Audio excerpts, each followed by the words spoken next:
Na sequência, ouviremos então a palavra da doutora Roberta. Boa noite. Muito me honra o convite de estar aqui novamente para discutirmos sobre essas questões. E enquanto a ciência avança, eu gostaria de lembrar a todos que uma das mensagens mais repetidas por toda a mídia, em termos tanto convencional como das redes sociais,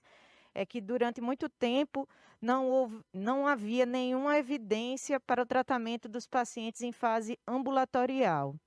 Nós gostaríamos de dizer que não existe nada, nenhum tratamento que não tenha evidências.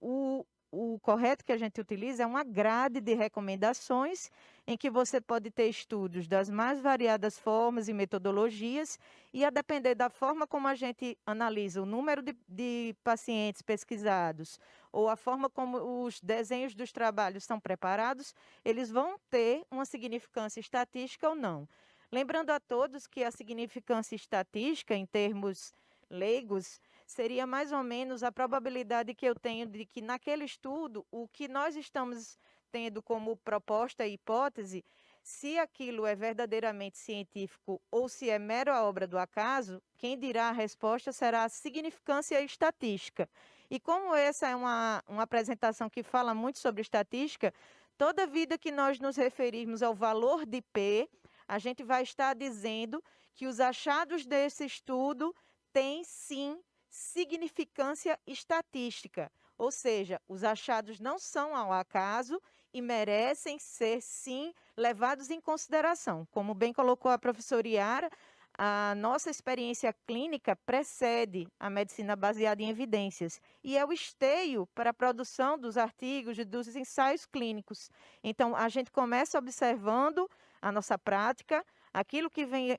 observando com resposta positiva e coloca isso, seja na forma de séries de casos, como nos chegaram os casos de Wuhan, na China, entre dezembro e janeiro, nos falando sobre esses pacientes com uma pneumonia grave, com um novo tipo de vírus respiratório, causando grande mortalidade e ainda sem um agente identificado, para só então nós termos depois estudos observacionais, caso controle, em que retrospectivamente se olhava o que estava sendo feito e o que não estava sendo feito e quais foram as diferenças. E aí, então, a proposição de aí os ensaios clínicos randomizados, que seriam formas controladas e organizadas de separar pacientes que receberiam o desafio de uma opção terapêutica ou uma vacina e outros que receberiam um placebo.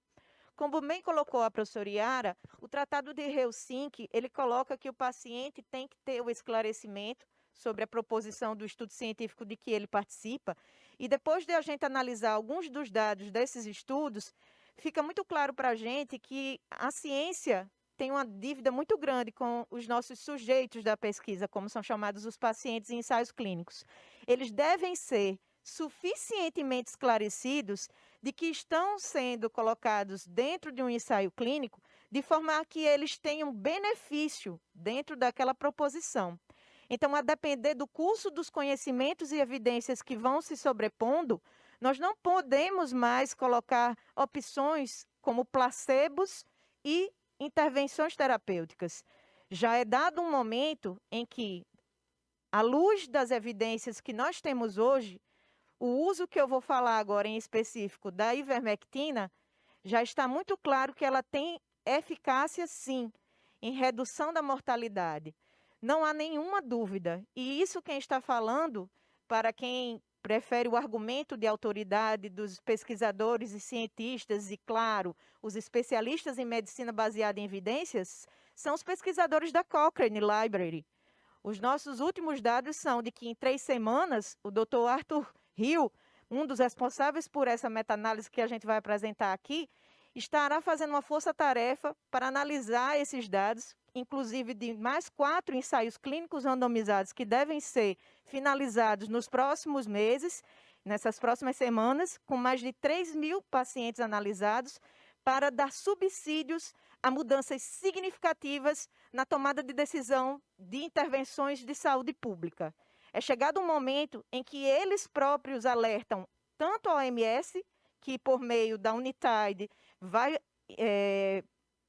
fazer um financiamento de pesquisa com a Oxford University e a Universidade de Liverpool para um ensaio clínico randomizado com a ivermectina. Mas sabendo que a grande pergunta não é se a ivermectina é eficaz, mas qual é a magnitude do efeito que ela tem sobre as populações. Isso já está colocado dentro dos nossos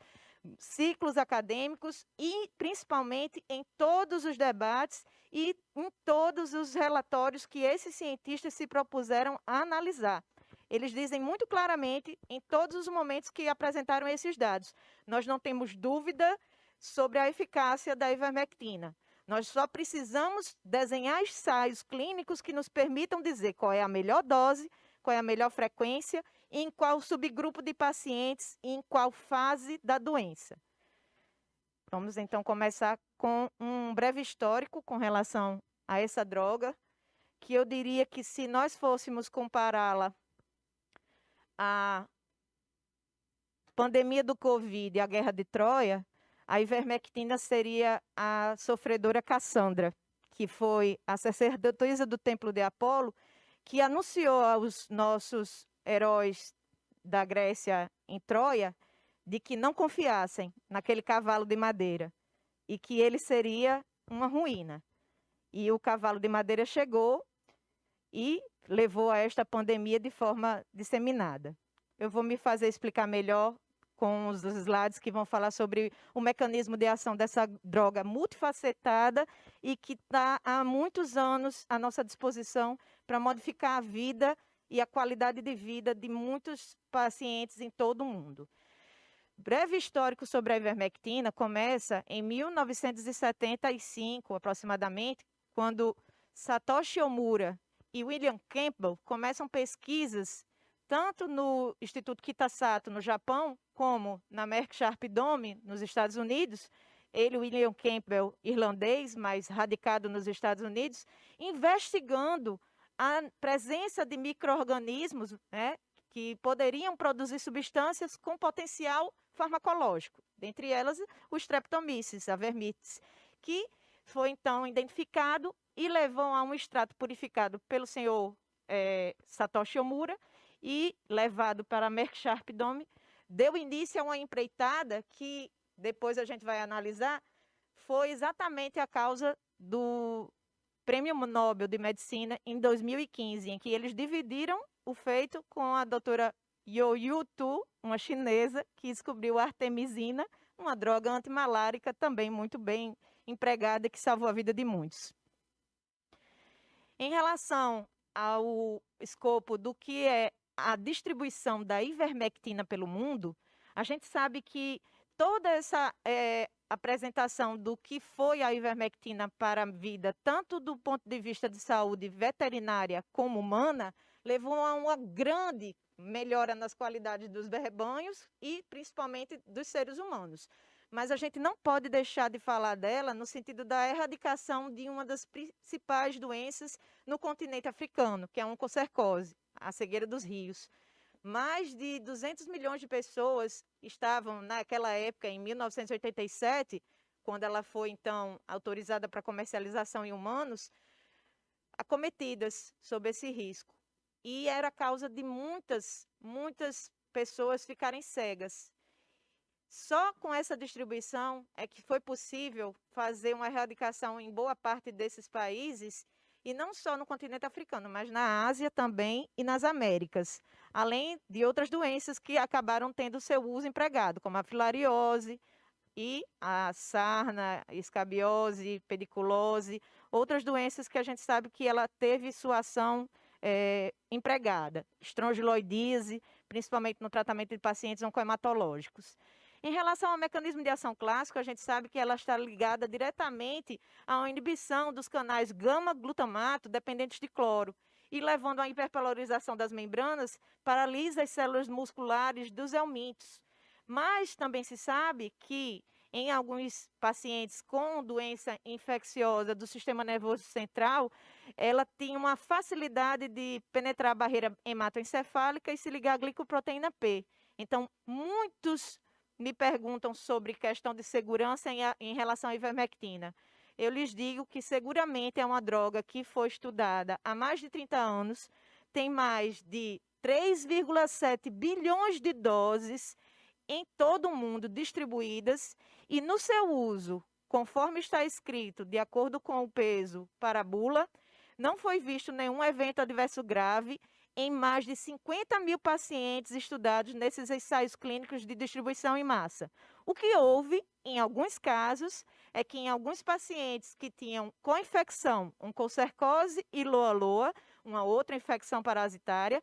e por esse euminto ter uma predileção pelo sistema nervoso central, a morte do euminto e a liberação de toxinas no sistema nervoso central levaram a sintomas como coma, estupor, convulsões associadas à liberação de toxinas pela morte do parasita no sistema nervoso central. Mas, de uma maneira geral, é uma droga segura que apresenta entre 3 a 30% de eventos adversos leves, transitórios, normalmente gastrointestinais, dor abdominal, diarreia. Boa parte dos pacientes também refere, às vezes, prurido, rache, o exantema, todos, muitas das vezes, relacionados à morte do parasita.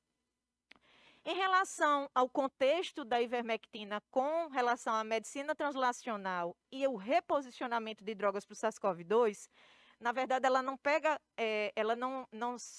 faz o seu debut com o SARS-CoV-2. Ela já é uma antiga conhecida de todos os outros RNA vírus. Já desde 2012, ela vem sendo pesquisada para outros vírus, como o HIV-1, ou o vírus da dengue, o influenza,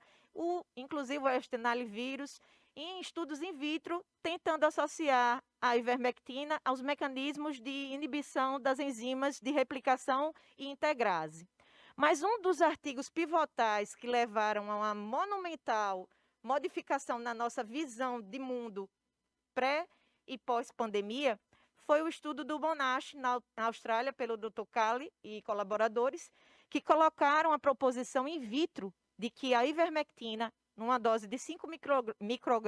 micromols, ela poderia, em 48 horas, reduzir drasticamente a população de vírus SARS-CoV-2 a 48 horas também infectados em células, em verocélulas. Esse slide de fevereiro de 2020 demonstra muito bem o raciocínio que a gente vinha perseguindo de pesquisar em estudos anteriores tudo que a gente pudesse entender dos outros coronavírus, e esse é um exemplo de um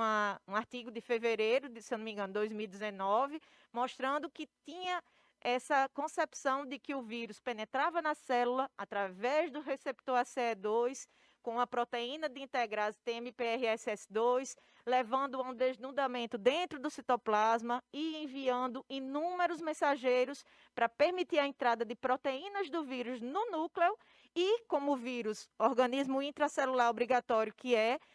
preguiçoso e egoísta, a única coisa que ele sabe fazer é se multiplicar, mas baseado na maquinaria da célula, do hospedeiro. E é isso que a gente sabe que a ivermectina fazia. Em alguns pacientes, a gente tinha essa descrição do coronavírus, de que ele tinha essa ação penetrando nas células, levando a mediadores inflamatórios, mas também a produção de inibidores da resposta do sistema imune. Então, o vírus SARS-CoV-2, ele tem um mecanismo de evasão, que a gente chama, que é inibir a proteína não me coma.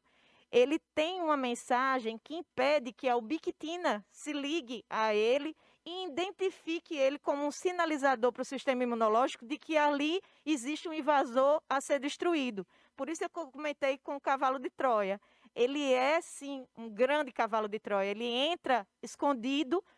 silencia a célula, desativa os seus mecanismos de alarme e, principalmente, através desse diagrama de dos artigos da Nature, mostrando que ele inibe a ivermectina, inibe a ligação para o ACE2 das nossas células, se ligando ao domínio RBD da proteína spike do coronavírus e também inibindo 3 outras proteínas intimamente relacionadas com a replicação do vírus. Então, ela não teria só uma ação antiviral, destruindo a capacidade do vírus se multiplicar, mas também impedindo a entrada nas células, blindando as células no seu receptor ACE2, sem comprometimento da função deles no ciclo da renina-angiotensina e também inibindo o mecanismo de escape. Esse grupo de pioneiros que eu costumo recomendar para todos, de acordo com esse site do COVID Critical Care, foi um grupo de pesquisadores dos Estados Unidos que começou a questionar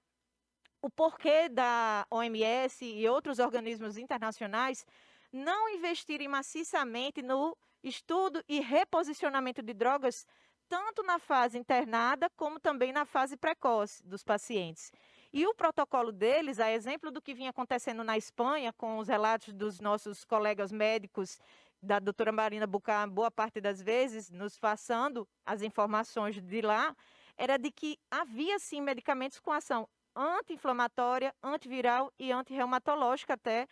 antitrombótica. Então, esse grupo de estudiosos, é importante ressaltar que hoje essa meta-análise que vai ser analisada aqui foi iniciada por eles, atualizada e, principalmente, levou a uma discussão muito importante no Senado americano agora em novembro de 2020 e que culminou com a modificação da recomendação do NIH em 14 de janeiro de 2021.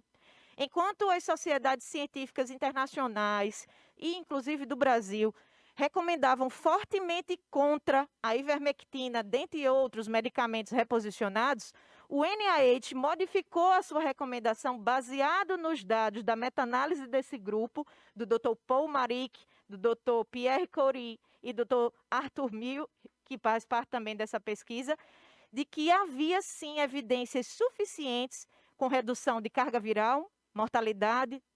resolução de sintomas e, principalmente, desses pacientes terem recuperação tanto na fase precoce, inicial ambulatorial, como internados. Então, em 14 de janeiro, o National Institute for Health dos Estados Unidos teve que admitir que não havia nenhuma evidência que dissesse contrário nem a favor do uso da medicação. E deixou claro que caberia ao médico, mesmo que não fosse em situação de ensaio clínico, que era a antiga recomendação, só utilizar a ivermectina se for em ensaio clínico, ele colocou por terra essa recomendação e disse: o médico vai definir baseado no esclarecimento do paciente e dentro das evidências que nós dispomos agora, não podemos contraindicar nem referendar o uso. E isso modificou completamente a ação de muitos médicos. Vejam o peso disso para a decisão do clínico, que não é especialista, do médico que é, em parte, especialista, mas espera a referência do seu órgão internacional de saúde e nacional para balizar os protocolos e guidelines. Então, isso fez uma modificação muito importante que repercutiu na Europa, levando à colocação da ivermectina como medicamento off-label em vários países, baseados nos estudos, que é isso que a gente vai discutir, sobre a ivermectina, que agora em 9 de fevereiro já existem 37 ensaios, 265 cientistas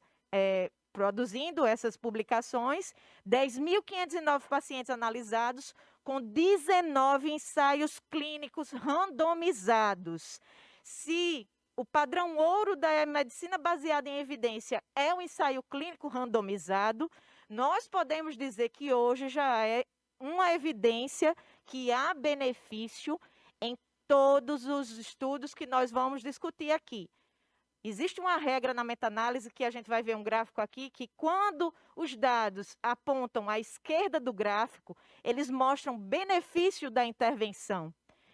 E se eles não tocam o eixo vertical, quer dizer que há significância estatística, aquilo que eu comentei, o valor de P. Então, só para ter uma ideia, existem 10 estudos de profilaxia mostrando 90% de benefício no uso da ivermectina, com uma redução de risco de 90% e 82% de benefício em estudos de tratamento precoce, 11 deles, mostrando também uma significância estatística importante em muitos deles. Com relação aos ensaios clínicos randomizados, nós já temos 19, mostrando em média, 72% de benefício, e nos estudos relacionados ao desfecho mortalidade, o agregado desses estudos mostra um benefício de 78%, com um potencial de vidas que poderiam ser salvas todos os dias de 9.671 vidas, baseado no que a gente tem do número de óbitos diários pelos pacientes por Covid e pelo o benefício que se tem com a redução de mortalidade. É esse que é feito o cálculo para chegar a esse número. Com relação ao uso e à adoção da ivermectina no mundo, a gente tem atualmente esse gráfico aí, mostrando que já tem mais ou menos 1,78 milhões de pessoas sobre uso. Temos aí pelo menos 5, 6, mais países nas Américas do que nos demais continentes, mas já há países na Europa e também na Índia. Os estudos iniciaram na Índia, em Bangladesh e no Egito, em países que não podiam esperar por medicamentos de alto custo, como o Remdesivir, que foi uma grande cortina de fumaça para a gente esperar melhores proposições de medicamentos e outras alternativas, mas que ao custo de 120 mil dólares, ele só fez reduzir sintomas de 7 para 5 dias em pacientes internados, sem ter modificado nada em relação à mortalidade ou uso de ventilação mecânica. Esse é um pequeno slide só para mostrar aquele número que eu comentei, quando a gente analisa os dados, tanto de uma série, de uma revisão de literatura, como também numa meta-análise, já que a meta-análise só pode ser feita analisando os ensaios clínicos randomizados, mas esse gráfico ele é bem ilustrativo de que todos os pontos estão à esquerda do eixo vertical. E não há nenhum desses que toque o eixo vertical, mostrando que todos os estudos de tratamento precoce e profilaxia mostram benefício, redução, sim, de incidência da COVID nos pacientes que tanto fizeram uma profilaxia como resposta clínica de sintomas, queda de carga viral, melhora dos sintomas, redução também da mortalidade e recuperação dos pacientes nos que optaram por tratamento precoce. Então, esses estudos aí mostram, utilizados todas as metodologias para analisar a significância de que o tratamento precoce e todos os estudos, tanto de ensaio clínico randomizado, como observacionais, como também os controlados, os retrospectivos de caso controle, todos estão à esquerda do gráfico, mostrando o benefício do uso da ivermectina na COVID. Aí a gente tem todos os estudos, tratamento precoce, profilaxia e tratamento em pacientes internados. Existe uma grande discussão acerca de números, de dados, e eu vou tentar ser bem breve com relação aos estudos observacionais, porque esses realmente têm um nível de evidência menor e na escala do padrão científico eles estariam no segundo lugar do pódio. Em primeiro lugar estão os ensaios clínicos randomizados. Mas nesses estudos observacionais, como a gente já comentou, é da observação que derivam os ensaios clínicos, eles foram importantes tanto no Egito, quanto na Argentina, quanto no Iraque, para demonstrar cabalmente que todos os grupos de intervenção com ivermectina, no caso da profilaxia, existia uma redução com P menor do que 0,01 em mais de 50% de todos os estudos. Então, é indiscutível que a ivermectina é sim eficaz na profilaxia, principalmente nesses estudos em profissionais de saúde ou cuidadores de pacientes COVID e moradores de contatos intradomiciliares positivos. Os estudos basicamente foram feitos com o contato da casa sendo diagnosticado, naquele D0, o familiar ou o profissional de saúde recebia uma dose da ivermectina e 72 horas ou 7 dias, dependendo do estudo e da metodologia, esses pacientes eram analisados e todos os que fizeram ivermectina mostraram uma redução de chance da incidência do COVID. Só para ter uma dose mais ou menos estabelecida, Na Índia, foi tão importante esses estudos que ele levou a uma diretriz nacional de como os profissionais de saúde deveriam utilizar a ivermectina para sua proteção. E foi visto que não precisava ser uma dose semanal. Na maior parte das vezes, havia um benefício com significância estatística com uma dose aplicada com um reforço com 72 horas e, posteriormente, mensalmente. E esses profissionais, 400 deles, foram acompanhados por 4 meses. E foi visto uma redução da incidência de mais ou menos 80%, quase 27% o risco relativo em pacientes que utilizaram a ivermectina de contrair o Covid, nos profissionais de saúde que fizeram uso dessa profilaxia. Então, era bem maior o risco em quem só utilizava uma dose única, e é por isso que algumas pessoas nos perguntam: ah, eu tomei uma dose e ainda assim adoeci. O racional, e que é isso que precisa ser dito e ficar bem claro para todos que nos ouvem, é saber exatamente qual é a melhor dose, qual é a melhor frequência, e de antemão, todos esses estudos não utilizaram superdosagens. Os pacientes foram acompanhados e não foi visto nenhuma alteração importante de hepatotoxicidade nos estudos de profilaxia. Nos estudos de tratamento, menos de 2% apresentaram elevação das transaminases. Mas como muitos utilizaram também, nos outros casos, hidroxicloroquina, hidroxiciclina, outros medicamentos internados, não há como a gente estabelecer uma relação de causa e efeito de que a hepatotoxicidade foi pela causa da transmissão, da infecção do vírus, e todo vírus a gente sabe que pode causar uma hepatite transinfecciosa, se foi relacionado a outro medicamento qualquer que o paciente tenha tomado internado, ou se foi devido ao grupo intervenção que tinha, no caso, a ivermectina.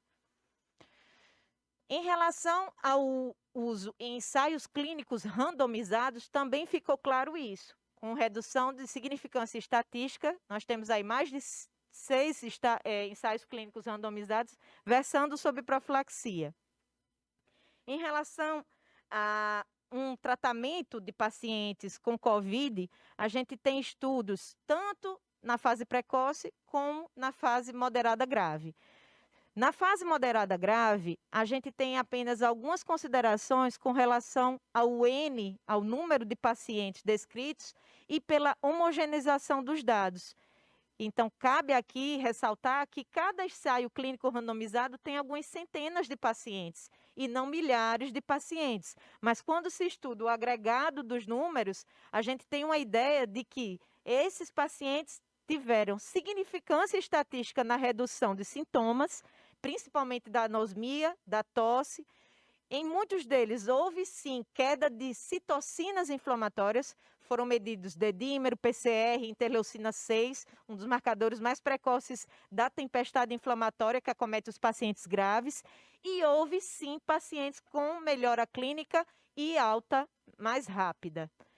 Tem um estudo em específico que a gente gostaria de só destacar, que é o ICON Study, que foi na Flórida, e apesar dele ser um estudo retrospectivo, não ser um ensaio clínico, ele mostrou pontualmente que os pacientes que utilizaram ivermectina internados apresentaram uma redução de mortalidade alta. E isso precisa ser dito. E o que me chama a atenção, e lógico, não me causa surpresa, é que não foi dito isso com a comemoração dos meios televisivos e midiáticos das redes sociais, porque todos nós aqui estamos numa perspectiva de dar-nos as mãos no sentido de ter mais alternativas para o tratamento do nosso paciente, seja internado, seja em uso ambulatorial e seja inclusive na profilaxia. É muito louvável que a gente tenha a estratégia da vacina, mas ela não vai estar em curto e médio prazo disponível a toda a população. O advento das cepas mutantes está aí para mostrar para a gente nada de novo, na virologia, pelo menos. E uma das mutações, é bom que se diga, pode levar exatamente a um escape daquela porção RBD, da proteína spike, que se liga ao nosso receptor ACE2 e que é o alvo de muitas das nossas vacinas, como já foi mostrado nos estudos da África do Sul. Então, a profilaxia, mais do que nunca, se mostra como uma grande ferramenta de saúde pública para prevenção de dano, redução de carga viral e, consequentemente, de transmissibilidade nesses pacientes, quando se sabe que 80% da transmissão acontece no meio intradomiciliar. Então, não há como a gente não dizer que dentro de toda essa postulação de dados que estarão aí disponíveis, com todas as referências, para termos um olhar com cuidado, mas principalmente imparcial. Porque, da mesma forma como a pandemia levou a 2 pesos e 2 medidas, sempre pedindo muito de nós que estávamos advogando essa questão do tratamento ambulatorial na fase inicial, com drogas reposicionadas, sempre nos eram exigidos esses dados, pois eles estão aí. E vão dar subsídio para os grandes ensaios clínicos que só vão dar resposta em 3 meses. E eu lhes pergunto, quantas vidas a mais poderiam estar sendo salvas com os dados que retrospectivamente nós já temos? Nós, enquanto médicos, individualmente no nosso microcosmo ambulatorial, e vocês que estão aí na linha de frente, pensando o que eu posso fazer a mais, além de usar o EPI, o que eu posso ter de estratégia para os meus idosos, como agora recentemente na França foi publicado. E para vocês terem uma ideia do delay, do atraso entre o que é o conhecimento da prática ao que é publicado, na França, entre março e maio, os médicos que atendiam num asilo viram que tinha um surto de escabiose, de sarna. E foi feito um tratamento, como é feito para todos os funcionários e residentes idosos na faixa de 90 anos, dentro desse asilo na França.